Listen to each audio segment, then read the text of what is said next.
نیکیوں کا ثواب دست کرتا ہے۔ اور ہم نے توبہ و استغفار کیا، فرمان مصطفیٰ کے مطابق ہم اور آپ ایسے ہو چکے ہیں جیسے ماں کے پیٹ سے پیدا ہونے والا بچہ گناہوں سے پاک صاف ہوتا ہے، ہم بھی ہو چکے ہیں۔ فیصلہ آپ کو کرنا ہے کہ آپ کو اپنی زندگی کیسے گزارنا ہے۔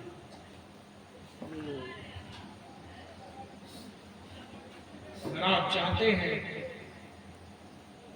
کہ اللہ آپ کو اپنے انعامات میں سے کچھ حصہ آپ کو عطا فرمائے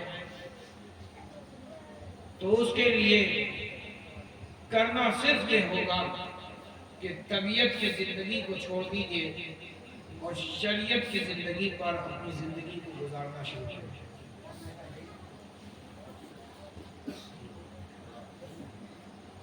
لیکن اگر آپ چاہتے ہیں کہ آپ کو اللہ تبارک و تعالیٰ اپنے چاہو جلال کا، اپنے قہر و غضب کا مزہ چکھائے تو سن لیجئے، آپ کو کچھ نہیں کرنا ہے، شریعت کو چھوڑ دیجئے، طبیعت پر زندگی گزارنا شروع کر دیجئے۔ اللہ تبارک و تعالیٰ اپنے قہر و غضب کا مزہ آپ کو چکھا دے۔ اگر آپ چاہتے ہیں کہ آپ کو اللہ تبارک و تعالیٰ عزت عطا فرمائے تو آپ کو اپنی توبہ پر قائم رہنا ہوگا۔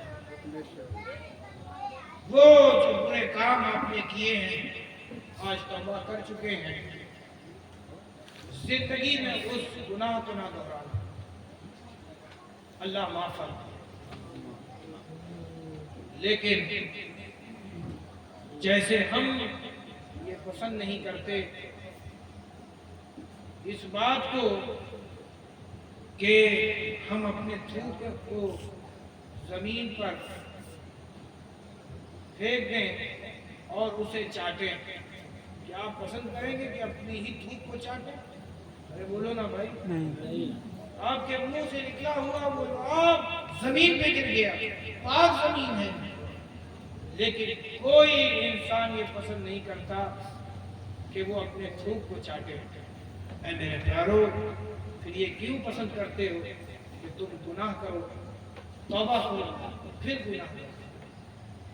اے میرے پیارو، توبہ تو وہی ہے کہ ایک بار عہد کر لیا کہ میں یہ برا کام چھوڑ رہا ہوں، مرتے مر جائے کبھی وہ برا کام اس کی زندگی میں دوبارہ نہ ہو، اسے توبہ کہتے ہیں، توبۃ النصوح۔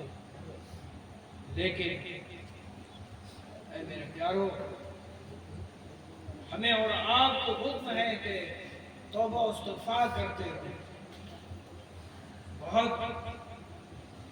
ایک واقعہ یاد آتا ہے بزرگ کا، شیخ نے تربیت دی کہ توبہ و استغفار کرو، شیخ دی ہوئی تعلیم جیسی عمل میں لانا چاہتے تو کوئی خطا یاد نہیں آتا، کوئی جرم یاد ہی نہیں آتا، تو وہ بات اور وہ کیفیت جو ایک مومن کو شرمندگی سے حاصل ہوتی ہے وہ انہیں حاصل نہیں ہوتی۔ بڑے پریشان تھے، شیخ نے کہا ہے توبہ استغفار کرو، لیکن اس توبہ استغفار میں مجھے مزہ نہیں آ رہا، جب یاد کرنے بیٹھتے تو کوئی خطا یاد نہیں آتی۔ بڑے پریشان ہوئے، بیٹھ گئے، اسی فکر میں وہ ایک درخت سے ٹیک لگا کر لیٹ گئے۔ کچھ وقت گزرا اور اسی خیال میں کہ کوئی ایک خطا یاد آ جائے تو بے خیالی میں ایک پتے کا سوکھا ہوا تنکا ان کے ہاتھ میں آیا۔ ہاتھ میں آیا تو جب آدمی بہت غور و فکر میں ہوتا ہے تو جو چیز ہاتھ میں آتا ہے تو اسے گھمانے لگتا ہے، اور کسی کسی کی تو عادت ہوتی ہے کہ اپنی داڑھی کو پکڑ لیتا ہے، جب غور و فکر کرتا ہے تو اسے گھمانے لگتا ہے، ایٹھنے لگتا ہے۔ کچھ نہیں ملتا تو اپنی انگلی ہی کو دبانے لگتا ہے۔ بہت غوروں سے میں تھے، تنکا آ گیا، گھمانے لگے یہاں تک کہ وہ تنکا ٹوٹ گیا۔ اب جیسی ٹوٹا توجہ گئی اس تنکے کی طرف، کہا اے اللہ یہ مجھ سے کیا ہو گیا، بڑی خطا ہو گئی، یہ نہ جانے تیرے کس بندے کا لگایا ہوا یہ درخت تھا، نہ جانے اس درخت کا کون مالک تھا، میں نے تو اس میں اس بندے کے اس سوکھے ہوئے تنے کا میں نے نقصان کر دیا ہے، بڑی خطا ہو گئی، بڑا جرم ہو گیا۔ یہاں تک ان پر ایسی کیفیت ہوئی کہ وہ اسی کیفیت میں فوت کر گئے۔ انا للہ و انا الیہ راجعون۔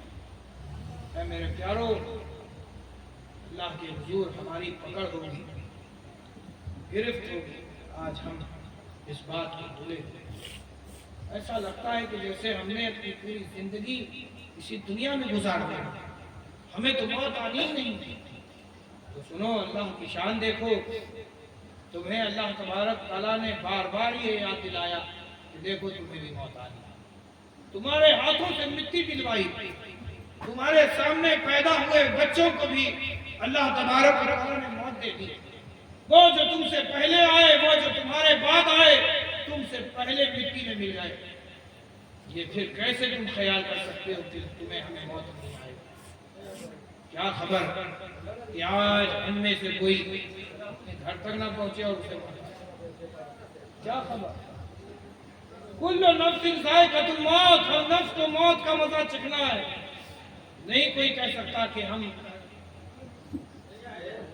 فجر کی نماز پڑھ بھی پائیں گے یا نہیں،